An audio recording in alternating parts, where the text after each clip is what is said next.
Hello again, everybody.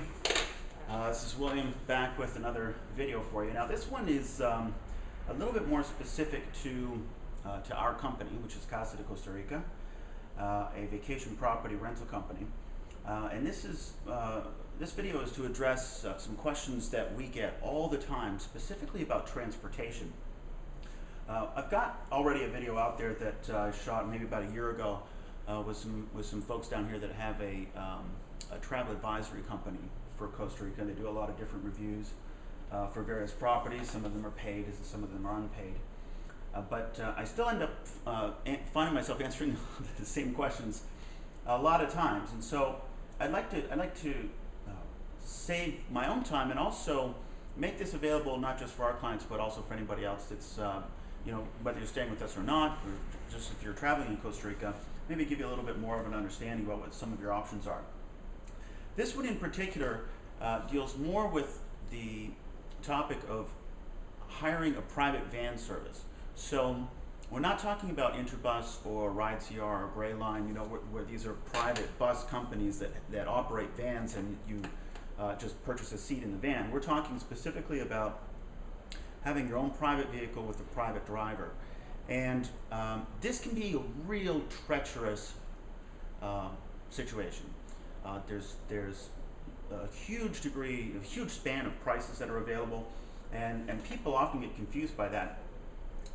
Let's start with the price issue. For instance, going from here to Samara on the West Coast, you could get quotes ranging anywhere from $100 to $350. And the natural inclination is going to be to try and take the one that's the cheaper price, unless it's something ridiculous like $40 or something. But that's not necessarily always the wisest choice. We live here, so we've investigated a lot of these options ourselves. We took a $100 private van to Samara about a year and a half ago, and there were some things about that were really difficult. One was, the big one really that made it hard was that the van was so old and poorly maintained that the engine wasn't powerful enough to maintain speed going up the hills if the air conditioner was running. So the driver, as soon as we got to a hill, he would reach over and push a button and switch off the air conditioning so that the compressor wouldn't be draining horsepower from the engine. And it was just so frustrating because there was also an exhaust leak right underneath the van, and right by the exhaust manifold. So the floor was hot underneath us, like even through our shoes, and the air conditioning just kind of kept it okay if we had our feet up off of the floor. But as soon as we started going up a hill, 2, 3, 4, 5 minutes, and he turns off the AC, we're just like, dude, what the hell are you doing? Like, we said this was an air-conditioned van. And the problem was, we didn't find out about this issue until we were all the way around Lake Arnault. So we're a good hour plus away from home before we get into the hilly part of the drive. And by then it was too late for us to do anything because we had reservations, we had people, appointments made, people that we had made plans to meet with at certain times. It would be impossible for us to, we'd have to come back home, or we'd have to stop in Nueva Arnault, whatever. So anyways, that's just something for you to think about. If you're getting a low price on a private van, it usually means that you've got a desperate van operator, or you've got somebody who's using somebody else's van who has access to their vehicle. And low prices down here always equate to poor maintenance on the vehicle. And there's a few reasons for that. One is that cars down here generally cost about twice what they do in North America. That might be a little bit difficult for you to wrap your heads around, but they charge a luxury tax on certain items when they come into the country down here, and cars are certainly one of those items. And as a result, everything that's related to cars is more expensive, and that includes maintenance. So when you factor in things like narrow roads, bad driving conditions, that's really more of a reason to get a local driver. But the fact that a lot of the roads are poorly maintained, that you've got a lot of gravel roads and so on, so the wear and tear on the vehicles is disproportionately higher than what most North Americans and Europeans are used to, and those being the groups where most of our clients come from. That makes maintenance even more important Well, down here, the philosophy is if it still works, don't waste money on it. So I've literally been standing in a garage and watched a guy drive a brand new pickup truck in, which down here had to cost $100,000. And he had driven it without changing the oil and had to have his engine replaced. It was not even 6 months old. He ruined the truck because he didn't want to pay for oil changes. And I mean, that just sounds insane to most of us, but it's a real problem down here. Things like brakes. Well, the car will still stop, so why would you, replace all the rotors and pads and so on? And you don't need all four of them. What if one of them is worn out? You can still stop. You just got to stop a little earlier. Well, that doesn't really help you in an emergency braking situation. So, when you're getting a quote from somebody, from a hotel or from somebody that has a property, and they're like, yeah, it's only $150 to go from here to Samarang, for example, that's a $300 trip. And if somebody's offering it for $150, it's because it's probably their alcoholic brother-in-law who can't keep a job, or is out of work and just needs to make $1 to buy some groceries, and knows that he's putting a lot of wear and tear on the vehicle and isn't going to be able to pay for it, but is just trying to skate by or whatever. So it's not a good idea, and you don't want to be sacrificing your safety or your family's safety in order to save $100. That's just not smart. You can have a bad incident with transportation. I mean, it could certainly ruin your vacation. It could certainly ruin your day. It could ruin your life. So this is all information that I want you to think about. We also believe in paying a living wage. If you're going to have a professional driver who double checks everything, who shows up on time, is never late, knows where they're going, knows their job, they're going to go out of their way to point out things of interest along the way. And more importantly, believe it or not, this is a problem down here, who aren't going to have a beer or three when you stop for lunch. I know me saying that, a lot of you are just like, what? Really? Professional driver drinking on the job? Yeah, happens all the time. All the time. As a matter of fact, they only just made seatbelts mandatory down here, and it's certainly going to take a long time for the culture to catch up. So, if you want professional service, you have to pay for professional service, and if you're not willing to pay for it, you're not going to get it.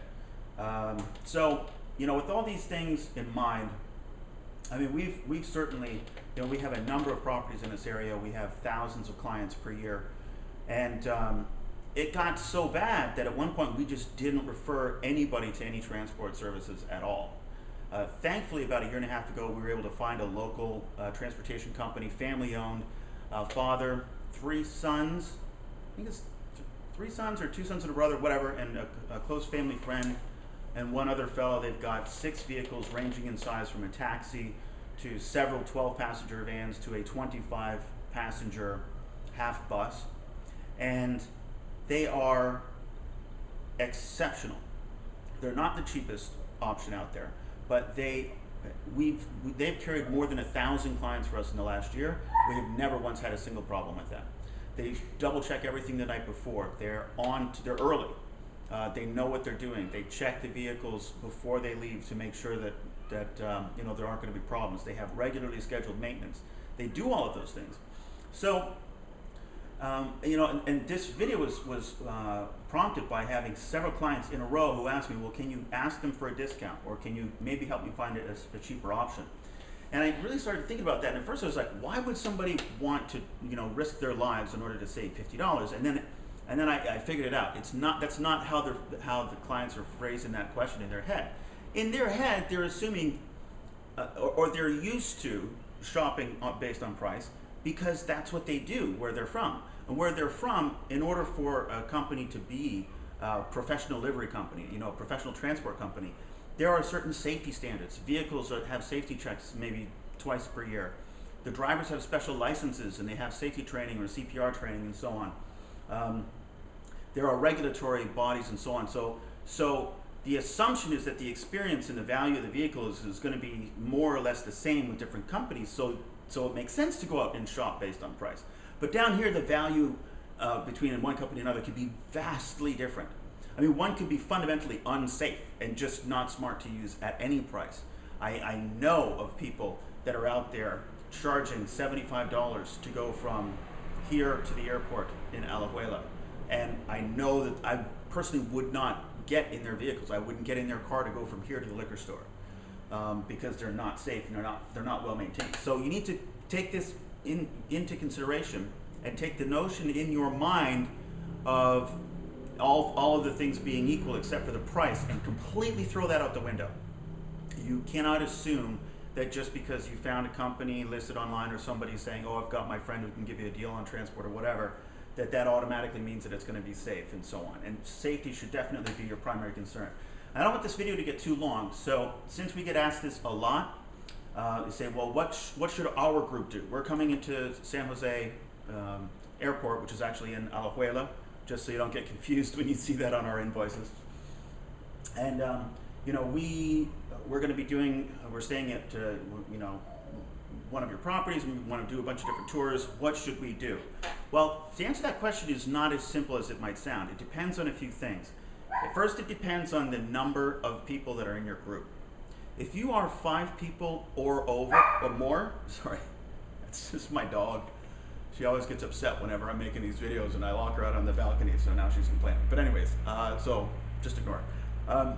If you're 5 people or more, then it's almost always the most cost-effective thing to do to have a private van, air-conditioned, newer van, English-speaking driver. It's certainly the easiest thing to do because you'll walk out of the airport, you'll see a driver holding a piece of paper with your name on it. It'll take you right into the van, and 2 minutes later you're on the highway and headed this way.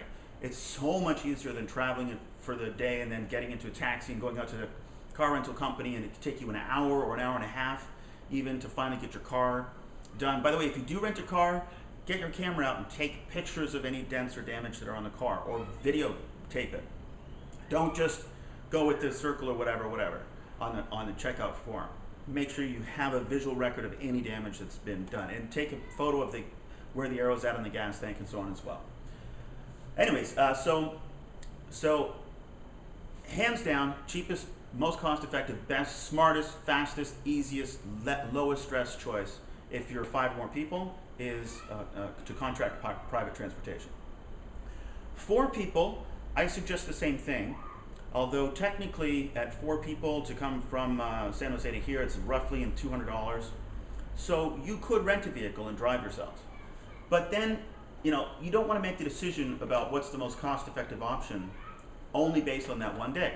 Because you could get here, and for instance, if you're staying here in this building in either the Riverbank or the Riverbank 2, which is opening shortly, you won't need a vehicle for the rest of the time that you're in town. So saving, you know, $50 or $60 or $70 on the first day over private transport to go and rent a car and then to have a vehicle here, you end up actually spending a lot more money because you can walk from here to like anything that's in this area, you know, restaurants and the butcher and everything is all right here. And also a lot of the tour offices are 1 or 2 blocks away from here as well. So if you're doing rafting, if you're going to go to Caño Negro, if you're doing canyoning, it's a whole bunch of things. You can just walk to their offices. We have a map here that we'll give to you. You just walk to their office and go, and you don't have to pay anything for transportation. Now, if you're staying out of town at, say, well, we have a number of places that are, you know, fairly close to town, but there may be a $10 cab ride away. Again, in most cases, it doesn't make sense for you to spend $80 to rent a vehicle for the day. Unless it's really off season and, you know, the rental companies have specials on. And then, and then if you're going to go out and do something that's half an hour away, like zip lining or like spelunking, you know, going to the Venado Caves, then it makes more sense to rent a vehicle because by the time you pay the taxi fare to get out there, it's going to be roughly the same. So why not have a vehicle and then you can enjoy it for the rest of the day and go do some exploring if you want to, or use it to go to hot springs or whatnot. And then when you're finished your time here, you might be heading back to the airport. You might be heading out to Manuel Antonio or Tortuguero or someplace like that. Though that long drive, again, have a professional driver do that long drive for you. You get to relax You don't have to, stress about driving in a country that has a very different driving style, or culture, I guess is a better word. And you get door-to-door service, and it's so much less stressful. So if you're smart and you mix and match your modes of transportation, you can actually have a much easier, less stressful experience, save money at the same time. Anyways, I hope that helps. There was one other thing that I was going. Oh, right. Okay. So if you're less than 4 people, so if you're 1 or 2 people, maybe 3, then you might be looking at using Interbus or RideCR or Greyline. But just be advised, they don't pick up at the airport. So they have a published list of hotels. They only use certain hotels as their pickup and drop off points. I believe one of them is the Holiday Inn Express. That's about a $2 or $4 cab ride from the airport in Alajuela. So what you'd have to do is get out from there, either wait for the Holiday Inn Express shuttle to come by and get on it, or get into a taxi and ask them to take you there.